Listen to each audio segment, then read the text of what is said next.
Muy bien. Vamos a ver. Vamos a continuar con ley de semejantes.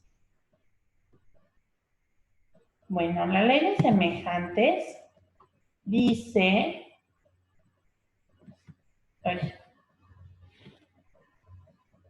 Dianita,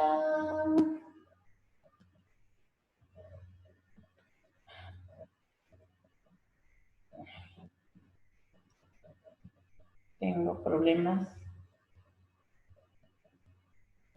tengo problemas. Ahorita los estamos resolviendo.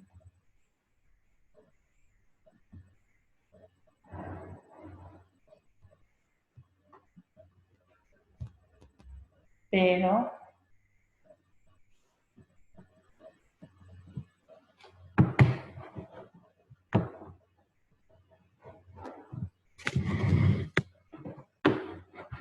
tengo problemas.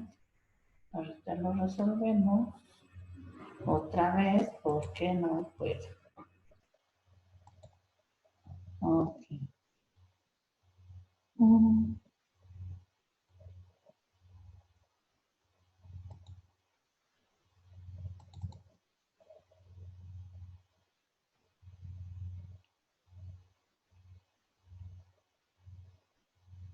Ahorita lo resolvemos. Estamos resolviendo.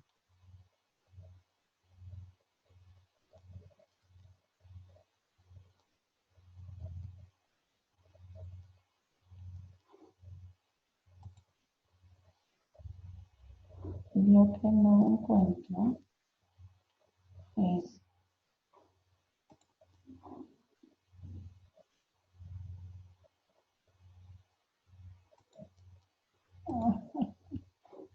¿por qué? ¿Qué pasó? No, este no es. Es este.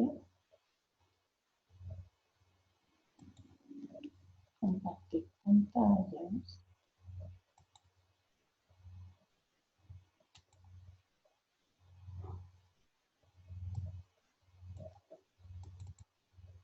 Eso. Muy bien.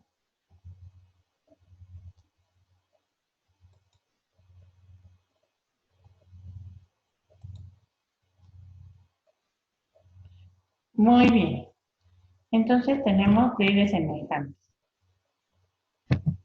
La ley de semejantes nos dice que una afección dinámica más débil es destruida permanentemente en un organismo vivo por otra más fuerte si esta última, aunque diferente en especie artificial, es muy semejante a la primera en sus manifestaciones. Esta ley de semejantes lo que nos va a ayudar es, o lo que nos dice, es que la fuerza que tiene el medicamento tiene que ser igual, no igual, semejante a la que nos está ocasionando enfermedad. O sea, esta fuerza extraña, externa, que va a ocasionar que nuestra fuerza vital cambie cambie de frecuencia o pierda el equilibrio o cambie o no pueda mantener sí, un equilibrio pues con el exterior, le va a ocasionar esto que llamamos enfermedad. Entonces, ¿qué es lo que necesita? Una fuerza semejante, aunque más fuerte, le va a ayudar a la fuerza vital, perdón, a regresar al equilibrio. ¿Cómo lo va a lograr? Ah, bueno, pues porque va a estimular a esta fuerza vital, la va a hacer más fuerte. ¿Para qué? Para que pueda, para que cambie nuevamente su frecuencia a la que tenía cuando estaba sana. Y esta acción va a desplazar esta fuerza que le está ocasionando enfermedad. Muy bien. La ley de semejantes aplicada en la estimulación del principio vital del individuo da por resultado cuando la enfermedad no es incurable. ¿Qué quiere decir? Ah, bueno, ¿cuándo hablamos de incurabilidad? Cuando existe un daño a un órgano. Por ejemplo, en diabetes. Diabetes es una enfermedad que ocasiona problemas a nivel de páncreas las células ya no producen insulina y entonces este daño que tiene al órgano ya no es curable. Entonces, aunque le demos el medicamento, sí le va a ayudar a que tenga que los síntomas o que las reacciones secundarias o las complicaciones no aparezcan en un corto tiempo. El paciente no va a tener complicaciones, el paciente va a tener una mejor calidad de vida, pero el páncreas ya no va a producir insulina. Entonces, y lo mismo pasa con las personas que tienen ya daño en la articulación. ¿Qué va a pasar? Ah, bueno, pues en artritis reumatoide vamos a hacer que el paciente ya no reaccione en contra de sí mismo.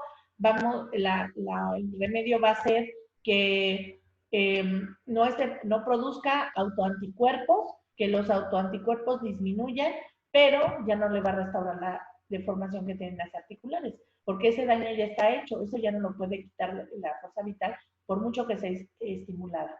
¿Qué sí podemos quitar o de qué se trata entonces? Ah, bueno, esta fuerza que tiene el medicamento que le va a ayudar a esta fuerza vital es precisamente para evitar que tenga estas enfermedades, para evitar que tenga las complicaciones, para evitar que sea un sujeto vulnerable a los cambios de temperatura, que sea un sujeto que no sea vulnerable al dolor, bueno, más bien, sí, que no sea vulnerable al dolor en los cambios de temperatura, aunque sus articulaciones sean chotas, ¿no? Porque eso no podemos enderezar, pero sí que ya no se enferme o que ya no, esto que está a su alrededor, ya no le ocasione problemas.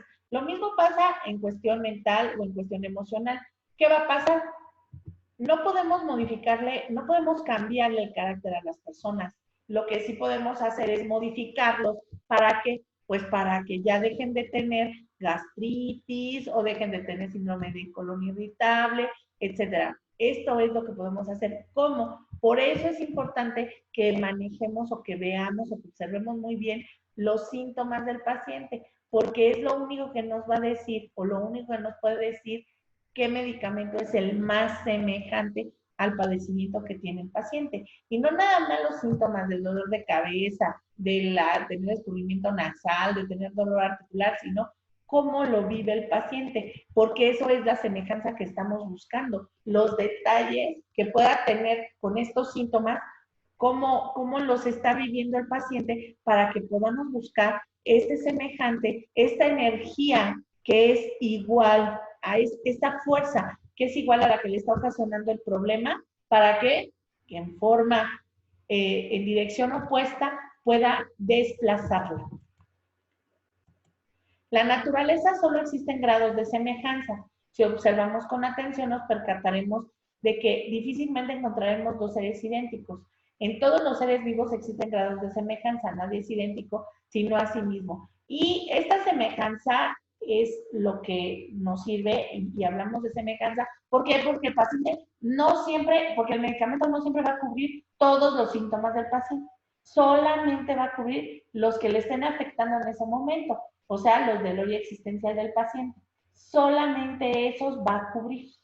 Si se quitan estos síntomas y aparece otro o aparecen otros, entonces habrá que buscar otro medicamento para esos síntomas que se están presentando. Entonces, en semejanza, porque no es igual, es que vamos a otorgar un medicamento, solo con los síntomas que presente el paciente en ese momento. La ley de semejanzas es una relación íntima entre los síntomas observados del enfermo y las patogenias estudiadas en los medicamentos. Hahnemann sistematiza y reimplanta la ley de semejanzas enunciada por Hipócrates. Ay, pero ¿por qué enunciada por Hipócrates? Pues porque era lo que él tenía a la mano, era los escritos que ya tenía, y entonces por eso lo reutiliza y por eso da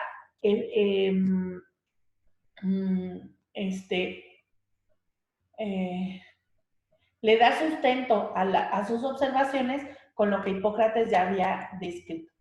La enunció de la siguiente manera: una afección dinámica más débil, enfermedad natural, es destruida permanentemente en un organismo vivo por otra más fuerte. una enfermedad artificial que es el remedio, y aunque de diferente especie es muy semejante a la primera en sus manifestaciones. Esto es la experimentación pura. Entonces, ¿qué va a pasar? Esta afección dinámica más débil que es capaz de cambiar la frecuencia de nuestra fuerza vital va a ser destruida permanentemente por una más fuerte. Una fuerza igual, aunque semejante, pero más fuerte y en sentido contrario, a favor de la fuerza vital para que sea capaz de eliminar esta afección, esta fuerza externa que le está ocasionando enfermedad. Se elige en cada caso individual un medicamento que produzca una afección semejante artificial, un remedio homeopático que desplace por su mayor potencia a la afección natural que padece el enfermo. Siempre tiene que ser mayor. Esto no quiere decir que el medicamento, cuando veamos potencias, que sea necesario darle una potencia muy elevada. No, porque acuérdense que la dosis mínima, bueno, todavía no, pero la dosis mínima es lo mínimo que necesita el paciente para que tenga una reacción curativa. Entonces, este remedio que va a desplazar a la fuerza que nos está ocasionando la enfermedad tiene que ser más fuerte. Tiene que ser no en una mayor potencia del medicamento, pero sí tiene que ser más fuerte. ¿Y cómo sabemos que es más fuerte? Bueno, porque este medicamento ocasionó otros síntomas. Ha estimulado o ha cambiado la vibración de otra fuerza vital y le ha hecho producir más síntomas. Entonces, en semejanza, ese remedio fuerte o esa fuerza de naturaleza diferente, pero que es más fuerte, más potente, nos va a ayudar a desplazar lo que nos está ocasionando enfermedad. El término hormesis se refiere a los efectos benéficos de dosis bajas de sustancias potencialmente dañinas. A toda acción corresponde una reacción con la misma magnitud, pero en sentido contrario. Y entonces son dos fuerzas que chocan, ¿no? Son dos trenes que van en la misma vía, en dirección contraria, pero que tienen la misma velocidad.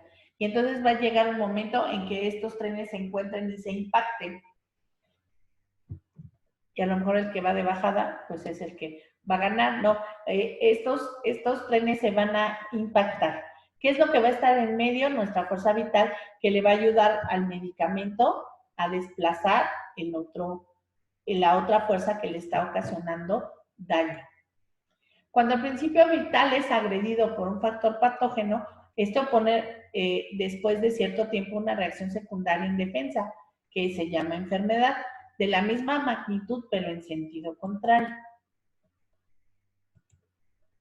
Si esta enfermedad natural adquirida por el paciente le añadimos un artificial, que es el remedio, potenciamos la reacción de defensa secundaria del principio vital, acelerando el proceso natural de curación. Es como reforzar a nuestra fuerza vital con una enfermedad artificial. Y entonces, ¿qué va a pasar? O sea, va a ser desplazada, porque en realidad es que ya no tenemos solamente una fuerza semejante, ya tenemos dos, la fuerza vital como tal estimulada y el remedio que le está estimulando y la fuerza del remedio que le está estimulando. Entonces, va a ser más fácil poder desplazar a esta fuerza que está ocasionando enfermedad que si solamente fuera la fuerza vital o si solamente fuera la acción del remedio en forma semejante que quisiera quitar esta fuerza externa que está ocasionando enfermedad. Para que exista una reacción curativa, la enfermedad artificial tiene que ser semejante a la naturaleza, nunca contraria. Semejante a la natural, nunca contraria. O sea, en vez de esto que decía Hipócrates, ¿no? Si tiene fiebre, no le des algo para que se le quite la fiebre, porque eso es un contrario. Y entonces, va en camino opuesto esta fuerza que le estamos dando va en sentido opuesto a la de la fuerza vital, que está enfrentando la fuerza que le está ocasionando la enfermedad. Entonces, ¿qué pasa? Cuando damos un semejante, lo que vamos a hacer es que vamos hacia o sea, para que estas fuerzas se encuentren de frente. Y entonces, al encontrarse de frente, la van a repeler, ¿no? Porque el impacto va a ser tal que van a rebotar. ¿Cuál es la que va a rebotar? Pues la enfermedad natural, que es más débil que la fuerza artificial, que es más potente y que además está acompañándose de la fuerza vital. Dos cuerpos no pueden ocupar nunca el mismo espacio. Y entonces está uno o está el otro. ¿Quién es el que va a estar? Pues el más fuerte. Según el marco teórico de la homeopatía, existen dos tipos de enfermedades. Las enfermedades semejantes y las que no son semejantes. Las enfermedades semejantes son las que tienen la misma cualidad y localización. El sarampión y la varicela, que la verdad es que es mucha mala suerte que dé varicela y sarampión al mismo tiempo, ¿no? O sea, por lo regular es que no dan las dos. O da una o da la otra. Y las enfermedades que no son semejantes, por ejemplo, una gastritis y una migraña, que eso es más fácil de encontrar. La ley de cuerpo-espacio debe aplicarse.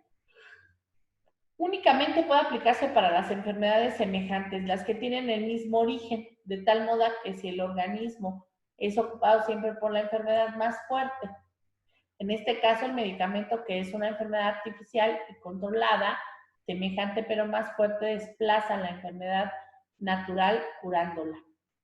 Pues sí, porque la va a desplazar, ya no va a hacer que esta fuerza vital se desarmonice o o cambie la frecuencia, sino que la va a restaurar.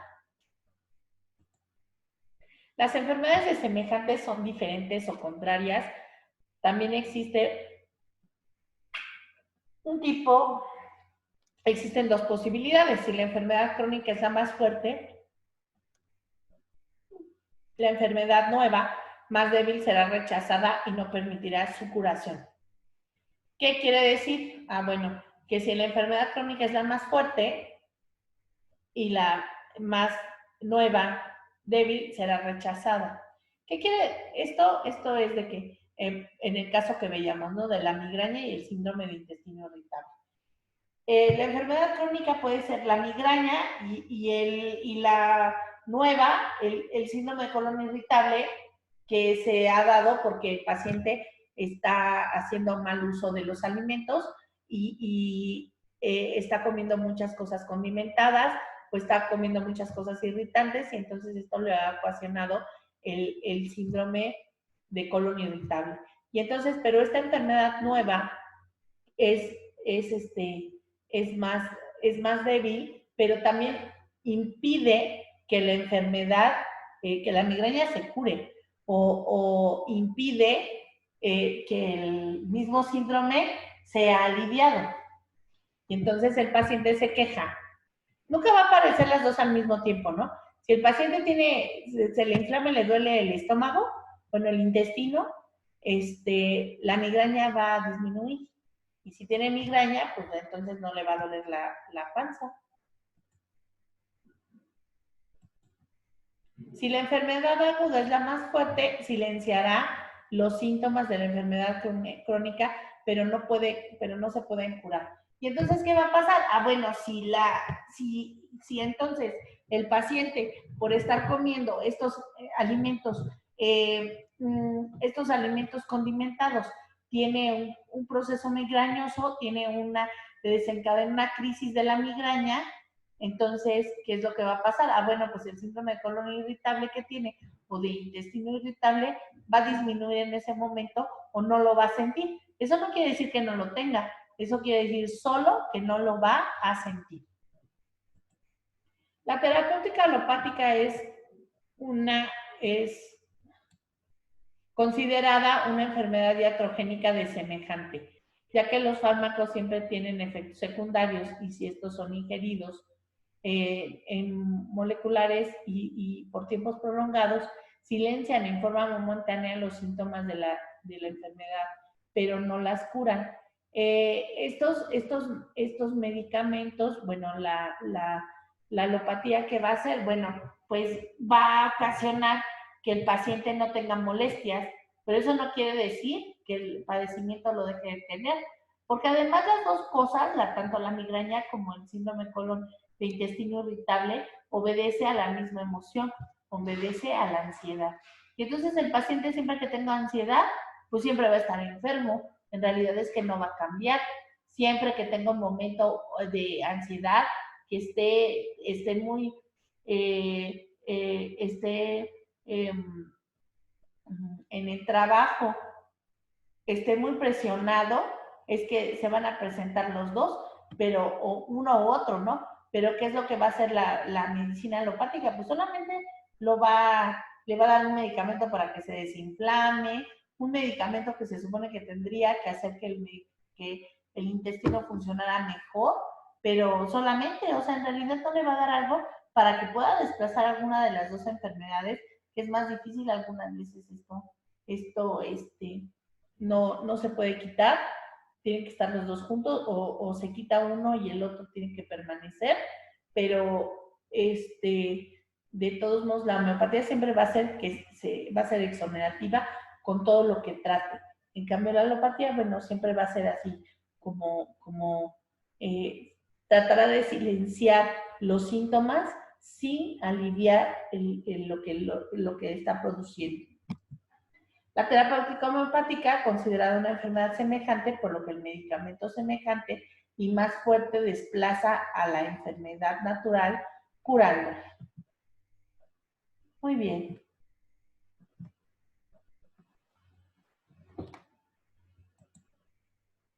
Vamos a ver.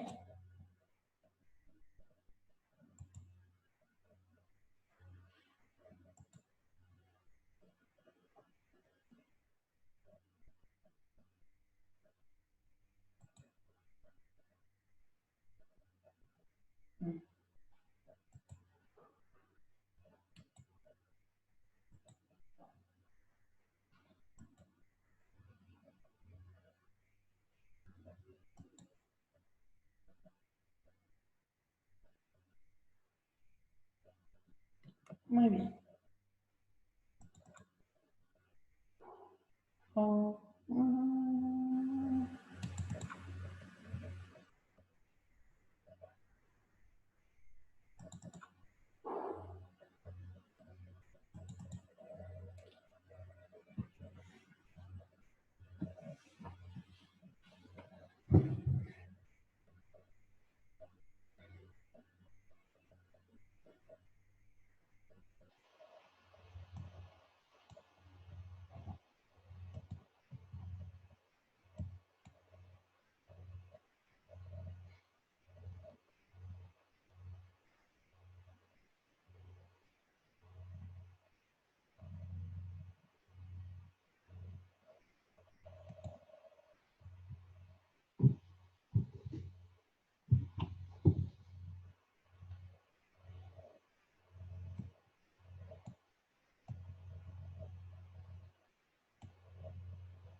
Muy bien.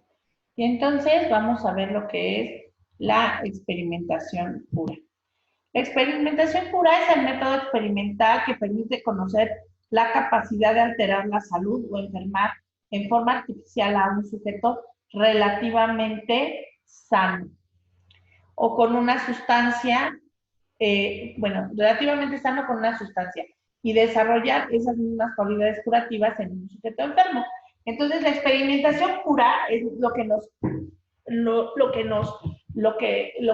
nos permite eh, conocer qué tanto puede alterar la salud de una sustancia, qué tantos síntomas puede producir una sustancia en una persona relativamente sana, lo más sano que se pueda para que los síntomas que tenía no se confundan con los síntomas que va a dar esta sustancia que es la que se va a experimentar. Porque estos síntomas, estos mismos síntomas que ocasione en una persona enferma, bueno, en una persona sana que ha hecho que su fuerza vital pues se desequilibre un poco, bueno, más bien se desequilibre, pero inmediatamente volverá a la normalidad. ¿En cuanto a qué? En cuanto se suspende el medicamento. Todo volverá a la normalidad. Entonces, si estos mismos síntomas los encontramos o estos síntomas semejantes los encontramos en una persona que está enferma, entonces si le damos este medicamento, se va a curar. Entonces, el éxito de la homeopatía se basa en el conocimiento de los instrumentos para curar, en este caso, el conocimiento de nuestros medicamentos.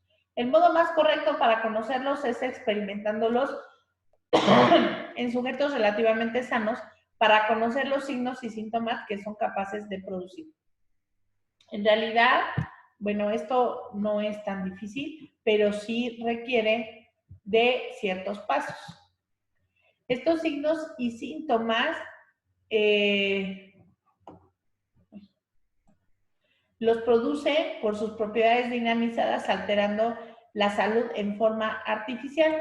Ninguna sustancia potencialmente curativa puede ser usada si no es sometida a una experimentación previa para saber qué es lo que produce dicha sustancia en el organismo sano. No podemos usar ninguna sustancia que no ha sido probada de esta forma. ¿Por qué? Porque si le pasó a una persona, ese síntoma, pues quién sabe si se presente otra vez o si cada vez que se dé el medicamento se presenta. Entonces, no es así. Debemos de tener una metodología para realizar esta experimentación pura. Los experimentadores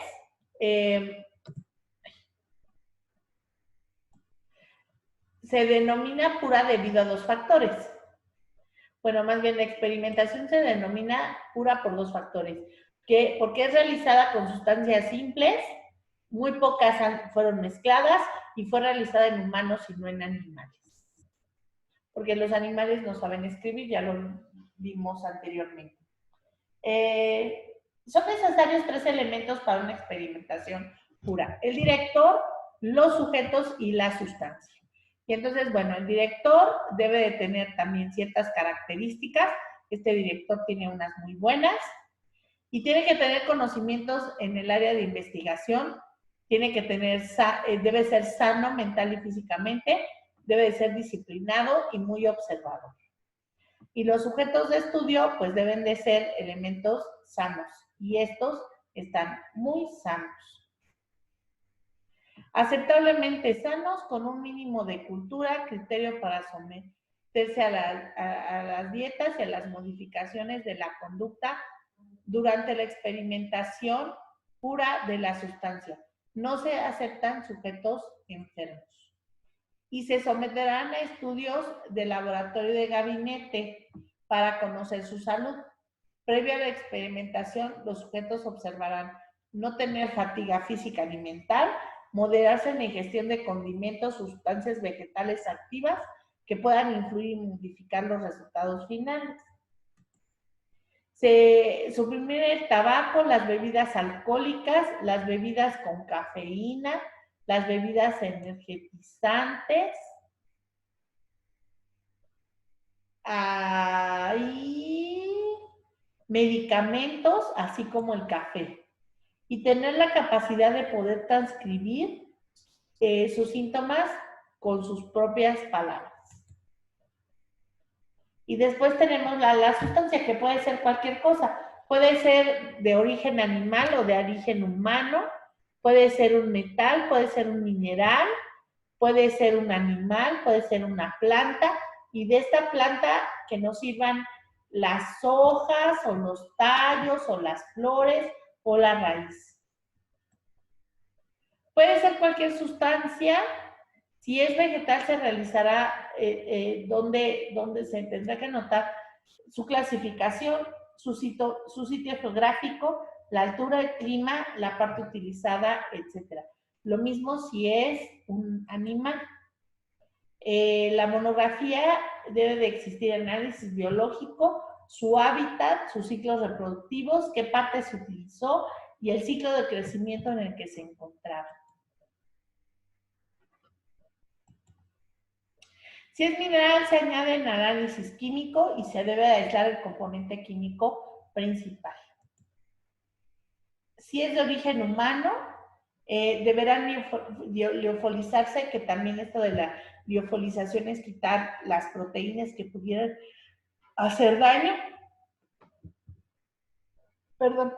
Identificando la sustancia activa principal y las secundarias. Si es de origen sintético, medicamentos alopáticos sintetizados en el laboratorio, deberán identificarse sus anillos químicos para no confundirlos con otros que pudieran ser tóxicos o causar alguna reacción secundaria adversa.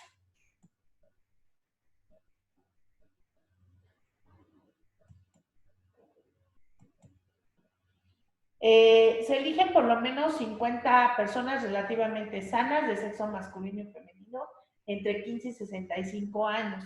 Cada experimentador escribirá con letra de imprenta los síntomas que se le presentan, así como el área en que los percibió, indicando los siguientes puntos: lugar del cuerpo, horario de aparición o desaparición, condiciones atmosféricas imperantes, modalidades de grabación y mejoría, síntomas concomitantes, los que perciben a nivel general y acompañan los síntomas principales. De día, mes del año, de la experimentación, el clima, las condiciones atmosféricas donde se realizó. Escribirá los síntomas con lenguaje simple y natural, omitiendo los detalles técnicos. En el caso de que el experimentador tenga algunos síntomas,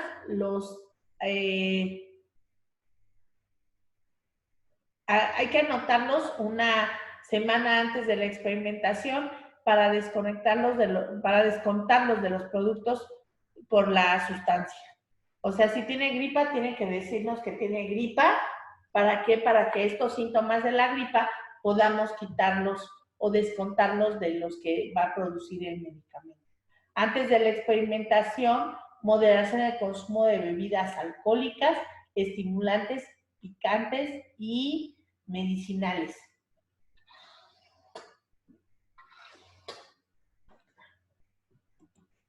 Durante la experimentación, si los síntomas son muy intensos, el director puede suspender el medicamento y antidotarlo.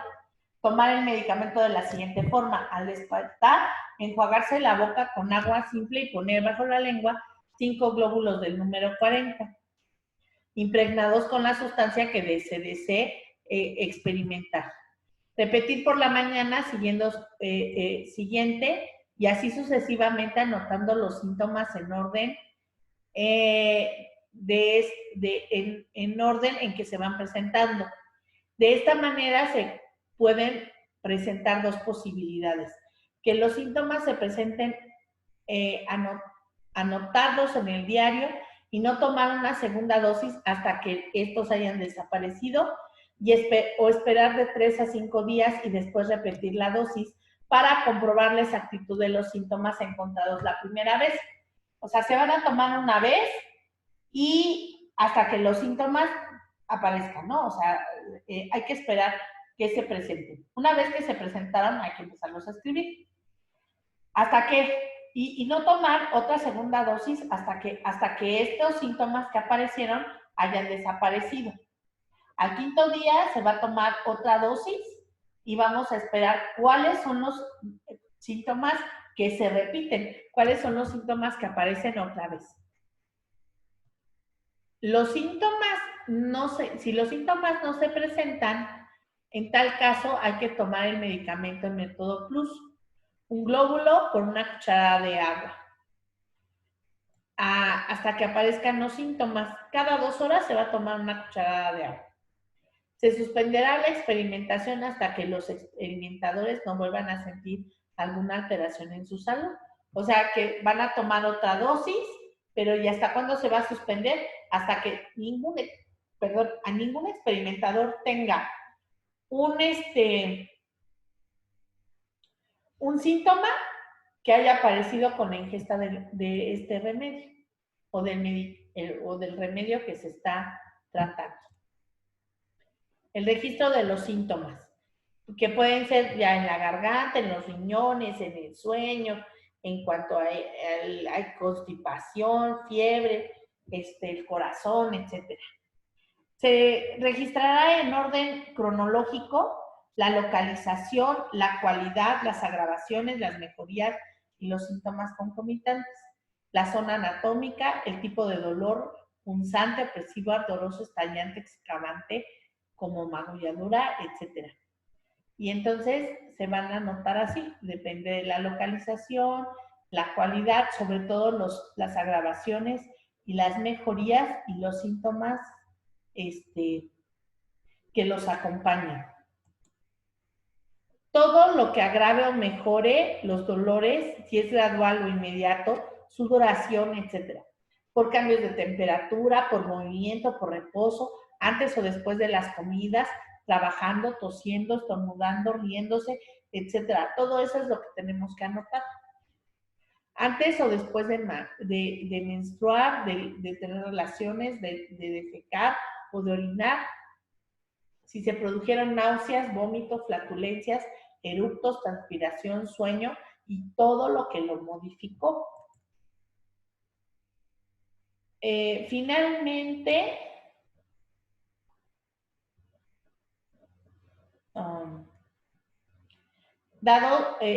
se ordena por aparatos y sistemas en un lenguaje técnico para formar las materias médicas en el siguiente orden. Primero, el nombre del medicamento, de dónde procede, los sinónimos, la acción general del medicamento, las características, los síntomas mentales, los síntomas generales, los síntomas particulares y el uso en la clínica. Muy bien. Eso es todo de la experimentación pura. Muy bien.